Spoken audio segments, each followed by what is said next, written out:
Welcome to another enlightening edition of Career Success on Achievement Channel, the show that brings you face to face with remarkable individuals whose journey inspire and empower us all. We are reaching you from our studios, the School of Eloquence, right here in Lagos. My name is Echebiri Krumale, and today we are diving deep into the world of financial journalism, a field that shapes economies and informs global decisions. Our guest today is no stranger to influence and impact.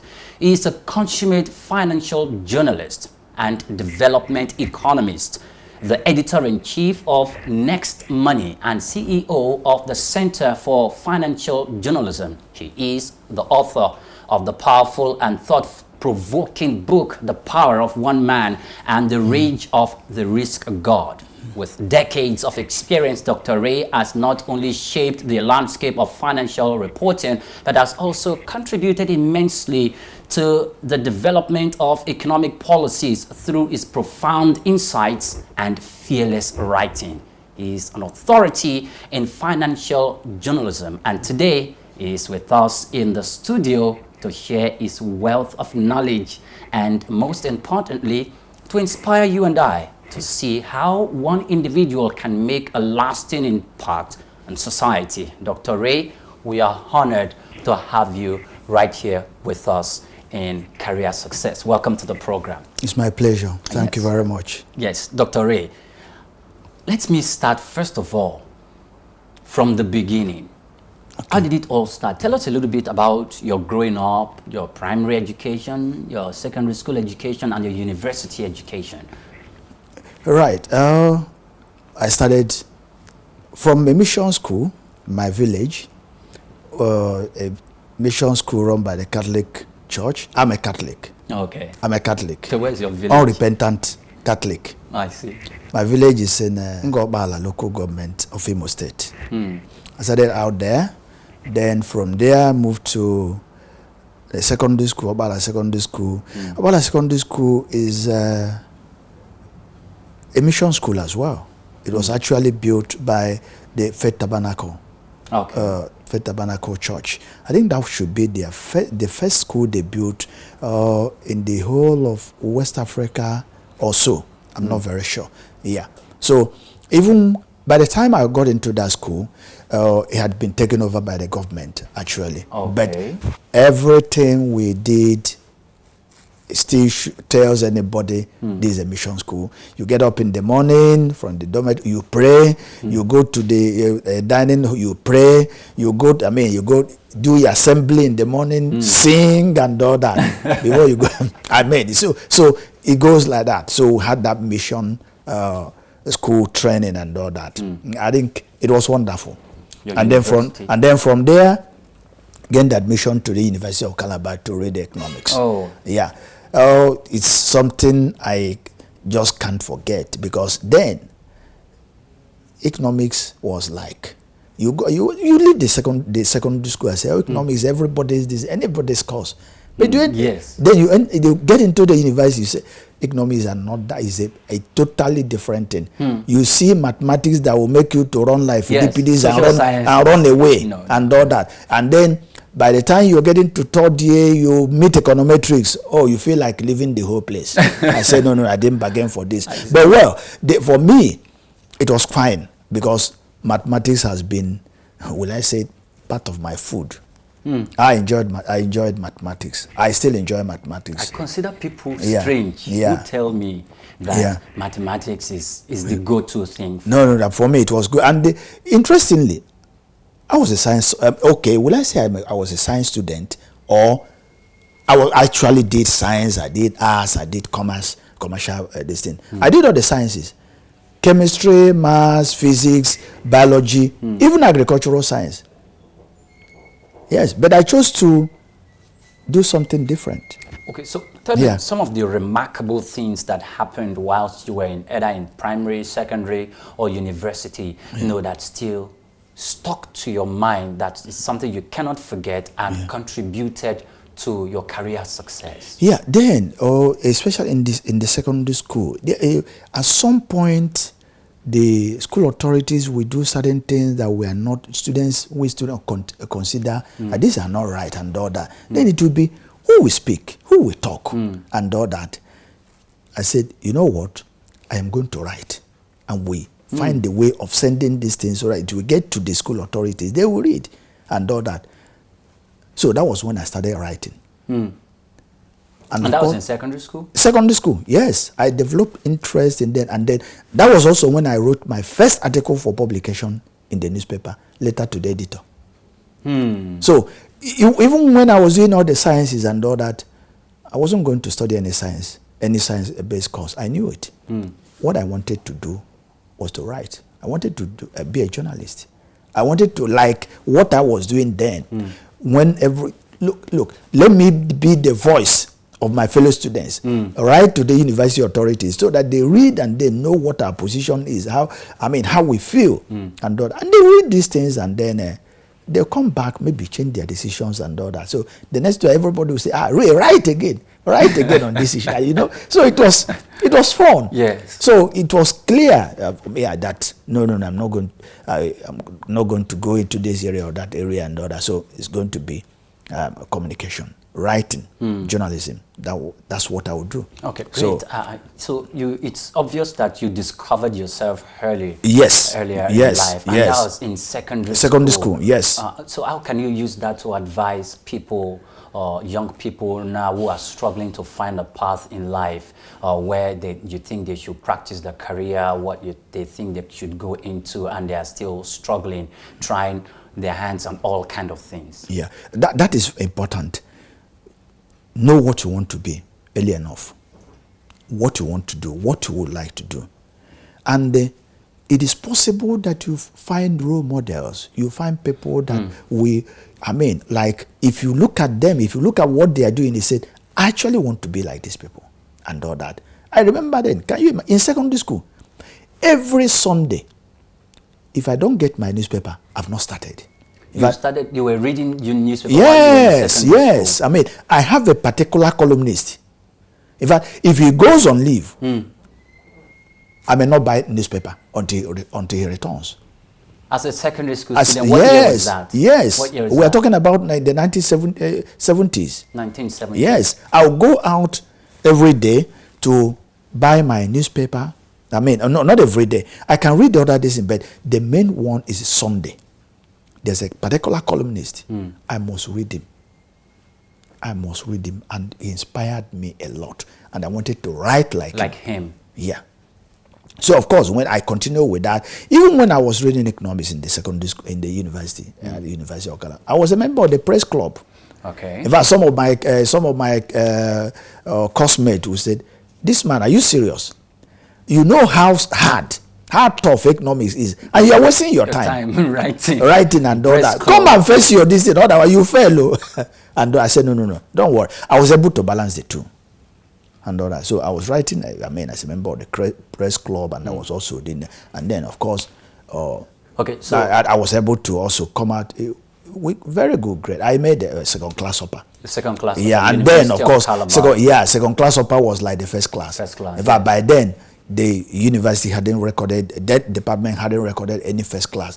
First class was a rarity then, very, very rare. So did you continue your writing? Did you continue writing when you got admission to the university? Yes. And yes. And if you did, what was the first job you got after you left the university? Yeah. And also, if you have a remarkable story, what transpired while you were in university? The first job I also got after the university was journalism job. Interestingly, in fact, some of my classmates were going into banking, some going into stockbroking and all that. I was looking for a journalism job. It was like, you were intentional about your search. Yes. Okay. Some people will say, "This man, what is their problem? Are you serious? With second class upper in economics, and you want to go to how much do the newspapers pay anyway, and all that, and you're going to look for them instead of going to banking to make good money and all that."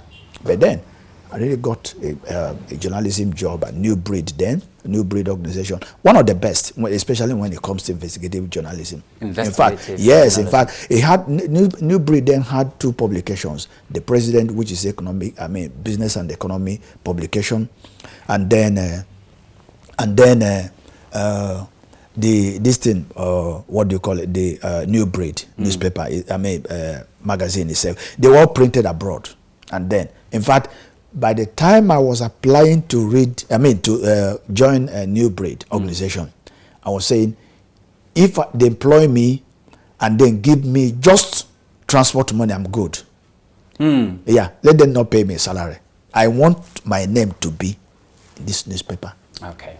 Yeah. Okay. Now, magazine actually. Magazine actually. Yeah. Okay. Now we are due for a break. Now, when we come back from this break, Dr. Ray is actually the author of 2 books.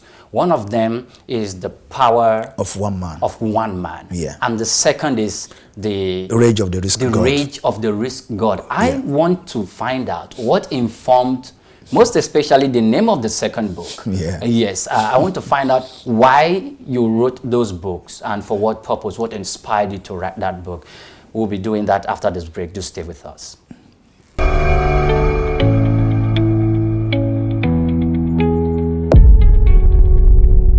For us here at the School of Eloquence, our primary focus is on the art of public speaking, because it's a major problem.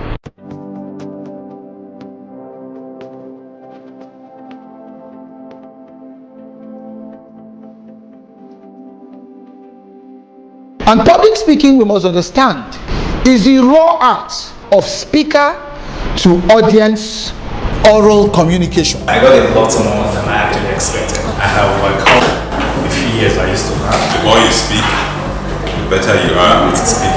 School of Eloquence is the place you can be, and there's a turnaround. That change you are expecting, you get it there.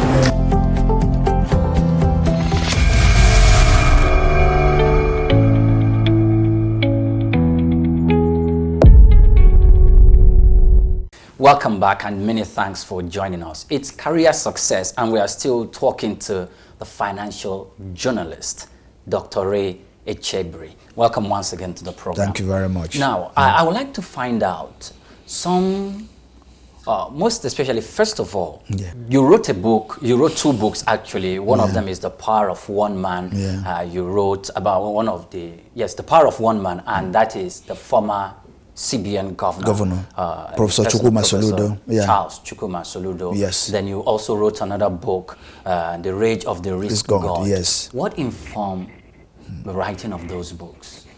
Yeah, I'm usually excited when everybody talks about my books, because you can't just sit down and write a book if you are not really excited or passionate about what you're writing. No. Otherwise, you can meet writer's block and then that's the end. You may not make progress. So the first one is Rage of the Risk God. Yes. What happened then was immediately after the exit of Professor Chukwuma Soludo as the central bank governor, came the global financial crisis, which was occasioned by the mortgage crisis in the US. Of course, it went round the whole world and all that. So, of course, it affected Nigerian banks in some way. I see. And then it was after that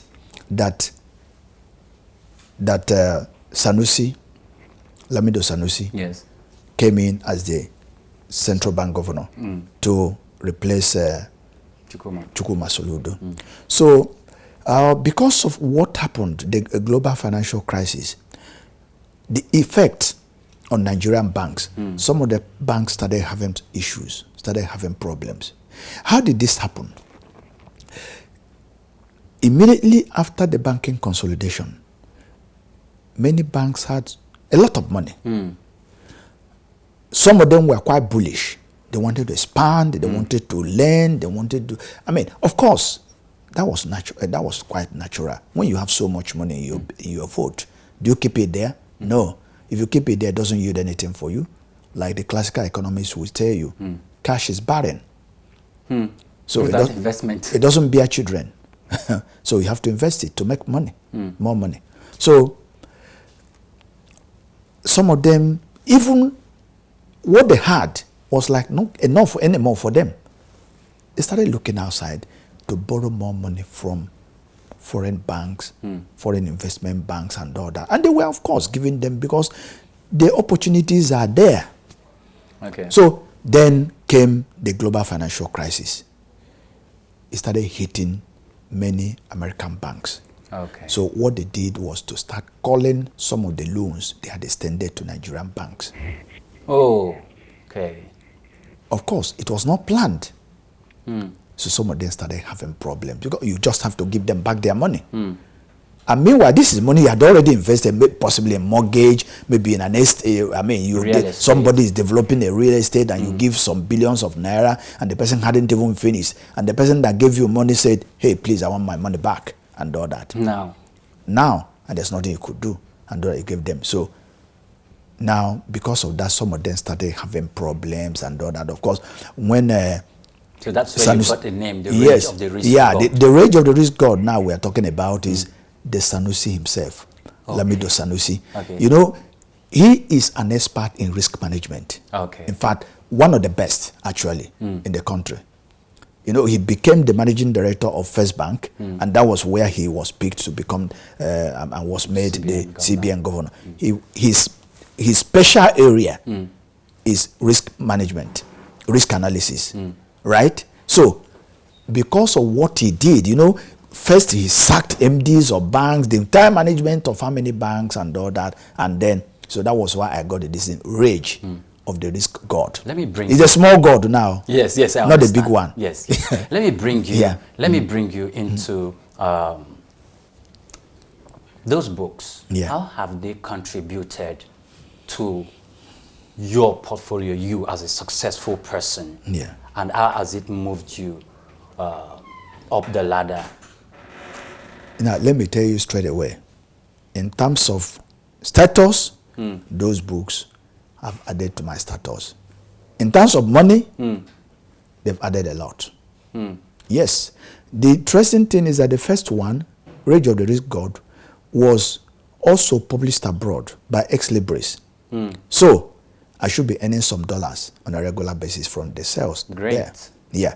Of course, I launched it and then it was still selling here and all that. So I made good money from that.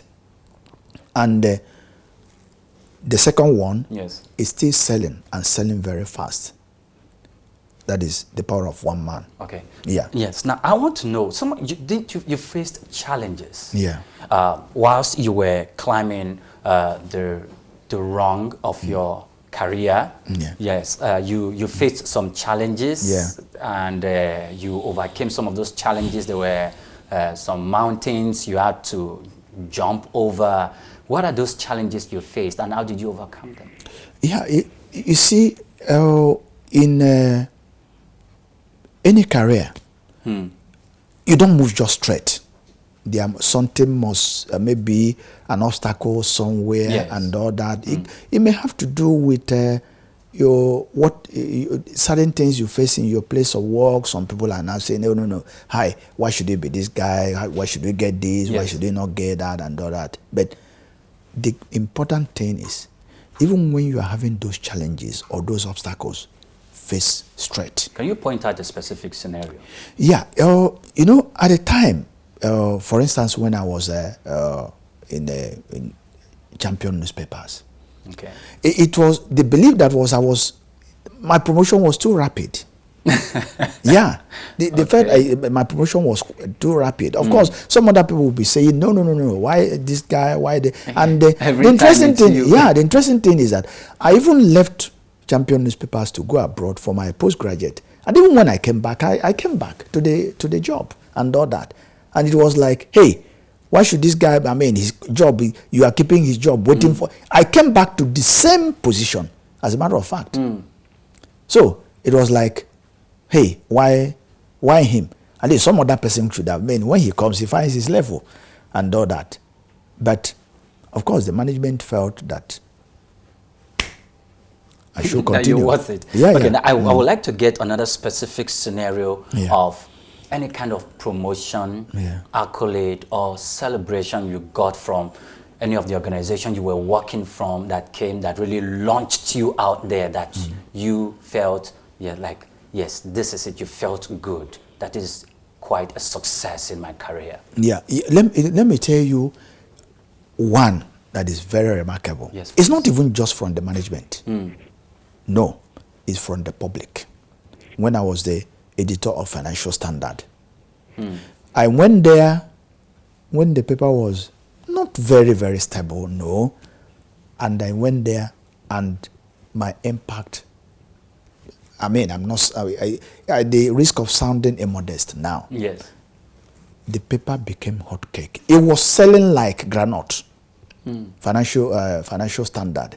In fact, I want to believe it that it's the first paper in this country where if you want to place an advert, at some point, at the peak of the newspaper, Yes. when it was doing very, very well, if you don't have your money or you have your check Already on ground. sorry, your advert will not go. Sorry. And when it comes to selling, the copy sales, some weeks, it was a weekly newspaper. At some point, Weekly newspaper. yes, selling at that some fast. point, yeah, at some point, they unsold, what you call unsold, that, I mean, people didn't buy, you can just count them like this. So it was selling like granite. So as far as I'm concerned, that was the best endorsement. That you've that had. was the best that anybody, I mean, it's more than giving me money, because I just felt I and my colleagues were doing something What right. was driving you? Because you said something earlier that Yeah. you don't want, sometimes you just want to be paid transportation, you don't want Yeah. to be paid salary, Yeah. because you just want to work. What was driving you on the inside? It's the passion. The passion. I wanted to do something different, and I was doing something different. And that thing, I got it from the motto of my university in the UK. Okay. The motto is "Do different." Do different. And I applied that seriously. And then the other one was the what you call the Schumpeterian theory of creative destruction. So Creative destruction. So almost every month, I was doing something new in Financial Standard. I was innovating. So when you read Financial Standard this month, it's not the same thing you see next month. So if we are competing, if you want to catch me, no, you can't. And then we're doing something different. Okay. I mean, totally different from what the whole industry was. So that was why the paper was it was swearing. Okay. Yeah. Do you feel terrified when speaking before a group? Are you stressed when asked to present? Do you bore people when speaking? Are you stuck with reading word for word? How do you give a speech with polish? Learn how at the School of Eloquence. The home of public speaking. For private coaching in public speaking, call 0802 303 2066 or log on to schoolofeloquence.org. School of Eloquence, teaching the world to speak. Lastly, in this generation, you see what the youths and the young people are doing. It's a creativity is everywhere in tech, creativity, creative industry, and all of that. How could you advise the young people to not just monetize their creativity, but also to sustain their creativity so that it will yield to them and in a sustainable way where they can't even lose it? Yeah, the whole of my story here, I don't think I ever mentioned to you that I was pursuing money. No. The first attraction is, this place, am I likely to get in there and make the right impact? Am I passionate about what I'm going to do here or what I'm doing here and all that? Do that, make the right impact, money will come. You have to be passionate about what you are doing or what you want to do. Don't just follow everybody take, how you move into take. Whether it's something that excites you or not. If something doesn't excite me, forget it. I'm not going there. If I'm not passionate about anything, I am not going there. It's not about money. I see. Yeah, because if I'm passionate about something and I'm excited about it and I'm doing it very well, know how money will come. I see. Yes. Okay, thank you very much. Now, those are Dr. Ray's words. Passion, interest. If he's not passionate about a thing, he will not go in there. And because he's passionate, look at where his passion has gotten him.